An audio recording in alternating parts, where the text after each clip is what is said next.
Sweet coral bells upon a slender stalk, lilies of the valley deck my garden walk. Oh, how I wish that you could hear them ring. That will happen only when the fairies sing. I'd like to take some time and show you what I do with the flowers and putting jewelry together. So I have found a way to encase the flowers in a resin, and it preserves them as well as is a lovely accent pendant or to a complete necklace. Also can do the earrings. I just need to give you a little bit of information about it. So one of the things that I have purchased, and this is a pre-formed mold that has a lot of different shapes in it, and I'm not sure how clear it's coming through, but there's 2 squares and 2 smaller squares, 2 rectangles, 2 ovals. Getting a theme here, there's 2 of everything, and I have come up with some of them that are better shapes for me. I like this shape for the delphiniums as well as the little roses. These are the Maitland rose that I use inside the round ovals. So what I do is I get this all prepared. I take the different flowers that I want to work with in a pendant or in earrings. Some of these are small enough that they can be earrings. Actually, I've used the big long rectangles as earrings as well. The resin is so lightweight. It looks like they're big, but they're really lightweight and fun to wear. So I prepare the whole tray with the different flowers and leaves that I'm going to use, and then I prepare a mixture of the 2-part Envirotech light, and I pour that in, and then I let it set overnight till it hardens, and then I put it in the freezer for just maybe 10-15 minutes. That will let them pop out a little easier. So when I do take them out, they are still a little bit flexible, so I can trim off any edges, any hard edges that there are, so that it's nice and smooth, and any of the little edges are smoothed out. So it gives me some time. Also done a little free-form style. What I have done is I've made a little mold out of tin foil, and I put the leaf shape in there, and then when it came out of the freezer, I was able to still trim it down and then bend it so that it had the shape of the leaf. So it will make a very, very cool pendant. And for those of you who aren't as big of flower fans as I am, this is a very, very lovely shape and has a lot of texture and character to it. So that's one thing that I did. And then I also did some hand painting of the Envirotech on some leaves, or whirligigs we call them. So they come down from the maple tree, and this one presented itself to me on the path one day, and I thought, well, I think I'll take the whole thing home with me. So I have lots more of these that I can do.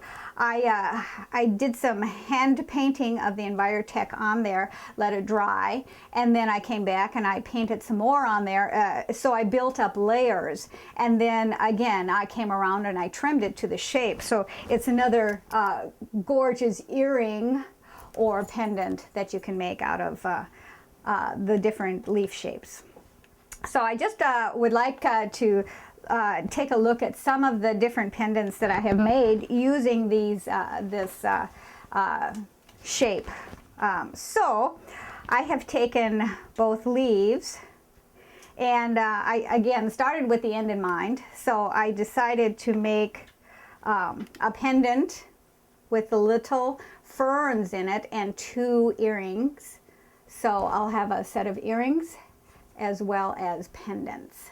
So is it better if I lay them down here to see? So let me do that, and then let you take a closer look at those. So it's phenomenal because you can still see the red vein of the burgundy lace Japanese painted fern, which I talked about in my first show. So these are little bitty pieces of fern, so you don't have to go into it in a big way like I have. You can just do little bitty pieces and come up with something that's fantastic. So this one is a viola, sorry, a little viola, and it lends itself to the shape, one of the shapes in here. And then over here is a bleeding heart, little bleeding heart. These are the verbena, 2 different shapes. And then I did the buttercups and straw flowers. There are some straw flowers that have some really cool colors to them. So, and Veronica, I also talked about that in the first tape. This is a Veronica leaf that goes really well in the rectangular pendant. So I also have, these are the little coral bells, and that's in the heart pendant is the coral bells. So those are different shapes that I've made using the pressed flowers and leaves. So let me just transition now to the different tools that you need to have available if you want to do jewelry. There are some of these that are not as necessary as others. Here again, I'm a recycler, so I've got an empty box here that I use to transport my tools around. But when I took my very first class, I bought a trio of teeny tiny little tools, and I think they work better for teeny tiny hands than my hands. So I learned that these are helpful, but they're not as good as getting the actual size. This is a blunt nose needle nose, and it's got flat surfaces on the inside.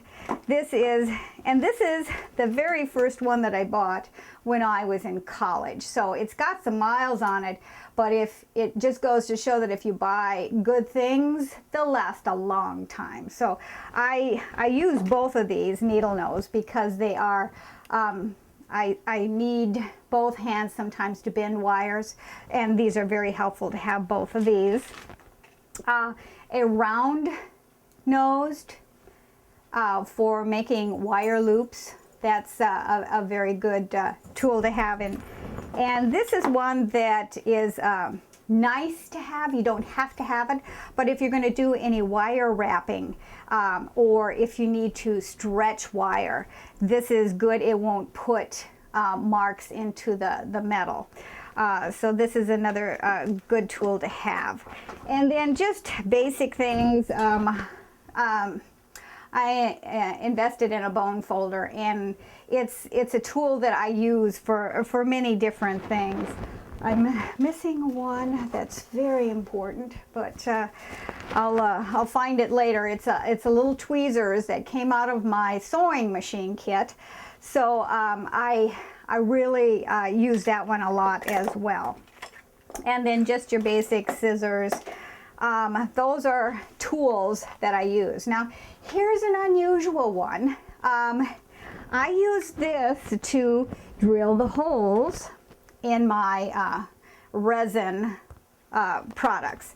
So one thing that you want to do is you want to make sure that when you're doing this, it's not just for working in a workshop. You want to make sure that you've got couple of thicknesses of magazine so that you can drill the hole without being concerned. And now I always decide which is the best end for me. I like the shape going down and being tapering off to the end. So I will drill the hole in the top. So I'm going to start at an angle because that seems to work best. And then come back out again. So I've got my hole right in the middle, and then I will either string wire through there or ribbon, or I use a lot of different findings to do that. So that's just an unusual tool that I wanted to highlight as well as the rest of the tools. Another thing that I have found that is invaluable is I purchased something called the Beadsmith Traveler, and it is a, let me take the cover off, you'll be able to see it a little bit better. It's got markings about so that you can, if you're a symmetrical person like I am, so that you can shape a necklace around here, and you can count out your different beads and make it look how you want it to look before you put it together. Because like I said, I'm a visual learner, I'm a visual person, so I like to see things before I put them together. So what I've done is I thought I would put together just a few of how I would put together a necklace. So I will start with my focal point at 0, and then build from there on either side. And then when I've got it the way I want it, then I will either use wire, jewelry wire, to put it together, or I will use ribbon, whichever. Some beads are not large enough to go through ribbon, so it just depends on what I pull out. So here again are my famous Dave sorting trays, and so I have pulled out a few of the different beads that I have that I will probably use, and this is usually a couple night process because I like to set it down, look at it, and then I'll come back and I'll rearrange or do however I want. But gold, or the yellow speaks to me with gold, so I will probably use gold accents on either side. And then I will pull in some of the beads that I have, again, sorted by color and size. So I'll add some accent beads, and I'll just keep building, and I'll do some small, some large to add interest. And then I will probably only go to like 7 inches worth of beads, and then I will do a ribbon up the rest of the side and do my findings. Now my findings are, if I can ask my helper to hand me that very top, no, the drawer there, the very top drawer. Okay. So we have lots of different findings available, lots of different cording. I have some orange cording that could be one that I used. I also have a yellow gold one in my other folder. I have I'll probably use some cording to make it a nice closure. And then I have both barrel clips that are the turning kind, and then I also have some that are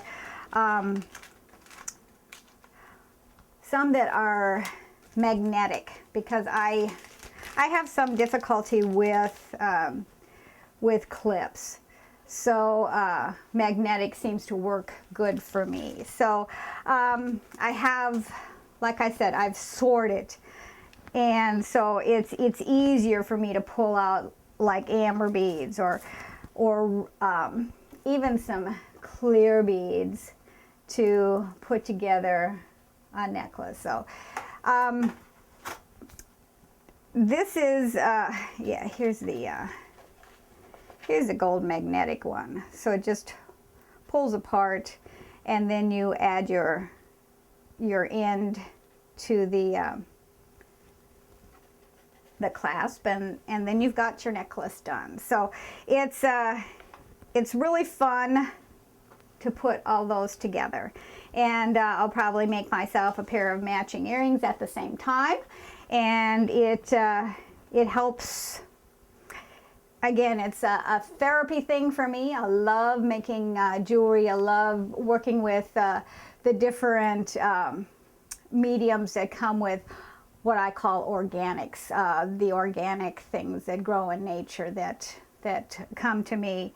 Some of it's inorganic, but it's a fun mechanism, and again, it's fun to do with family, with friends, and lets you do a lot of creative thinking, which in this world we have a tendency to let other people do our creative thinking for us, and this helps you bring some of that back to yourself so that you are the creative force that goes along with it. So hope you've enjoyed it. I'll in my future shows, I'll keep bringing in little pieces of how to keep using what we're creating here, and give you more clues if you need it, and then that'll give you time to get creative yourself. The reference guides that I was referring to that have tools and equipment in each of them as a section.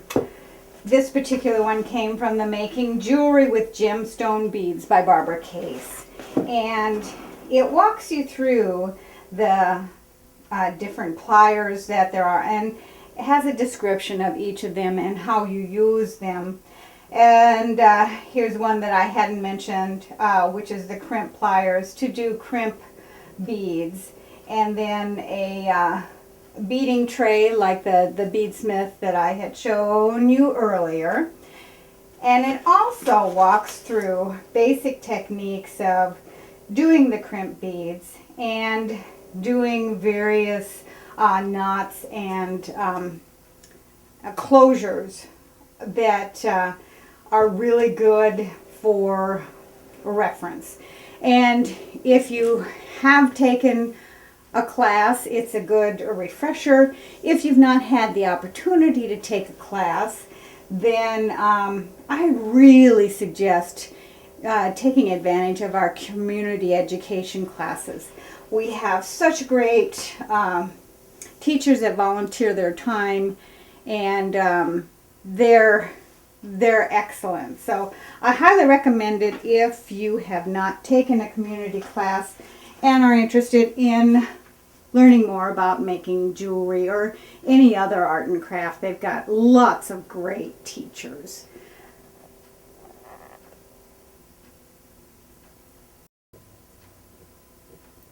As I was getting ready to assemble my necklace with the yellow buttercup in it, I thought that I would like a slightly larger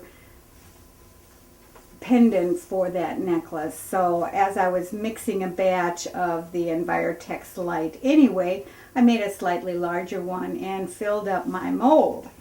So I came up with a lot of different yellow shapes, and let me again zoom in on the top row is all of the yellow shapes that I did. And when I'm putting something together, a lot of it is visual for me.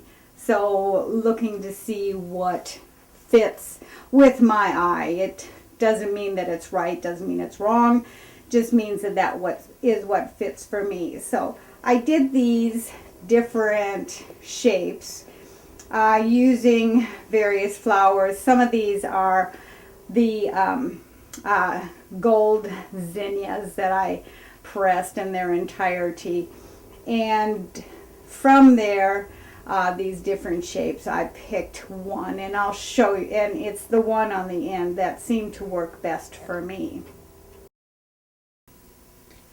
I don't know if you still recognize it because I've made so many changes to it since I started, but that's what this beadsmith is all about. You can lay things down, see what fits with your eye visually, and if it doesn't, then you can change it without having to take things apart. So I have, I chose the larger pendant versus this one that I had chosen originally. So it's about twice the size, but I think because when I was on vacation, I found these lovely magnesite beads, and they're an actual stone, semi-precious stone, and it seemed to me that those would just fit beautifully with the necklace. So I wanted a larger pendant to start and then arranged the beads around it. This is what I came up with, and this is what I'm going to stay with. And just showing you, I found this wonderful bead shop when we were on vacation. Yeah, that's what I do when I go on vacation. I look for bead shops. Anyway, these are some beads that I picked up there, knowing that I had this yellow necklace that I wanted to complete. And I picked up some other ones too, but these were designed specifically to work with this necklace. I like the end result. I am now going to complete it by adding some yellow cording. As happens sometimes with what I think should work and what actually ends up working, turns out to be something different.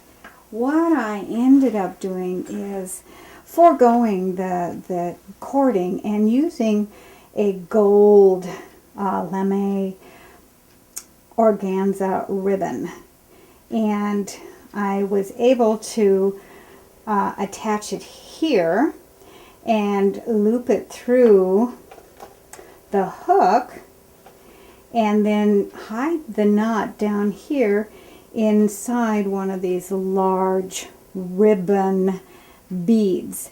So let me finish off the other side, and then I'll show you the whole thing when I'm finished.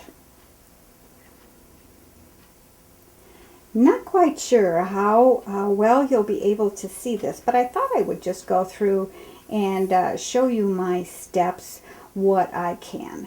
So I have a very large eye needle that I can use for ribbon, and so I'm going to go through the end of the hook, and then I am going to go through the large bead, ribbon bead, and hook into the end of the bead string, and then I will go back through the large bead, and the next step will be to tie this off and then tie it off down here.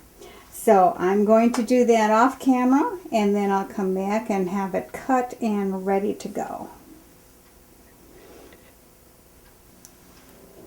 All right, reviewing the steps that I went through.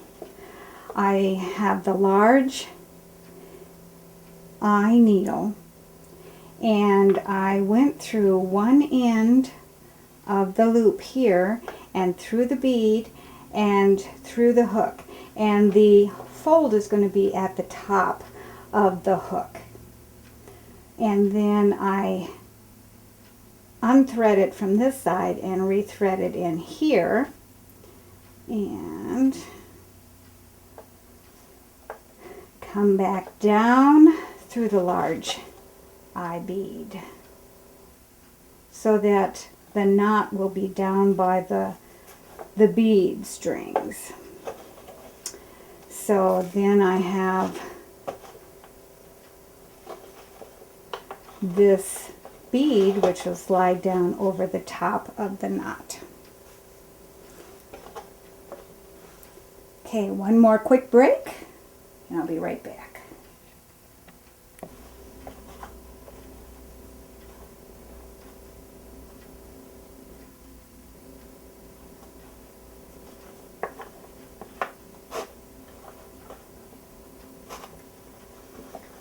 Trying to make the ends as even as possible. Don't have to be exactly even, but as even as possible so that the necklace hangs straight. And you can always adjust it behind your hair or underneath your collar, but just wanted to make it as even as I could and the knot as tight as possible. Okay, now I'm going to trim the ribbon very close to the knot.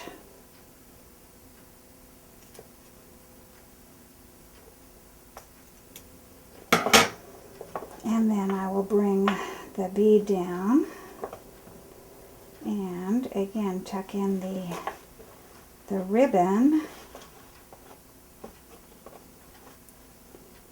knot end over inside the bead.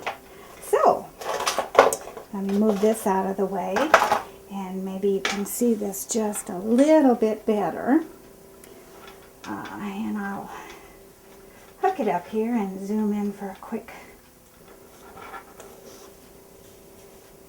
shot of the final necklace.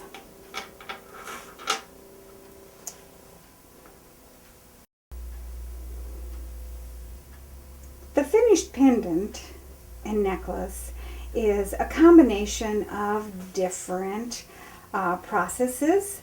So the pendant is, of course, the resin with the flower petal, the gold flower petal encased in it, and wire wrapping that forms the loop so you can thread your beads through it, thread your threading wire through it along with the beads. And then a combination of glass beads, metal beads, and the magnesite. And then the organza ribbon completes it. So let me zoom out here so you can see the whole thing. And there she is. Well, that's it for another episode of It All Begins in My Gardens. I hope you enjoyed yourself, because I sure did, and I have a lovely necklace to boot. I will let you see the earrings that I come up with that will match these. And I hope you'll join me again for my next episode. Since it's winter outside, I can't garden obviously, but what I can do is plan for my gardening for this spring, and I can take you through and show you how I do that if that's something that interests you. So the other thing I'd like to do is leave you with a mantra that I have compiled over the years from different people, different readings, and it goes something like this. I lovingly and willingly release and let go all that no longer serves me in a positive and productive way. I use it when I'm stuck or feeling unproductive and I want to move forward and want to become my creative self, and I encourage you to come up with your own, and hopefully you can use it to move past old energies, things that keep you stuck and keep you from manifesting your dreams and aspirations. So thank you for joining me, and bye-bye for now. It All Begins in My Gardens. I'm a longtime gardener and flower lover, and I had many years where I could grow flowers 6 months out of the year, and the rest of the time I envied people that lived in the South. So I looked for ways to bring those flowers indoors during the winter time. You can take the dark out of the nighttime, paint the daytime black. You may start out standing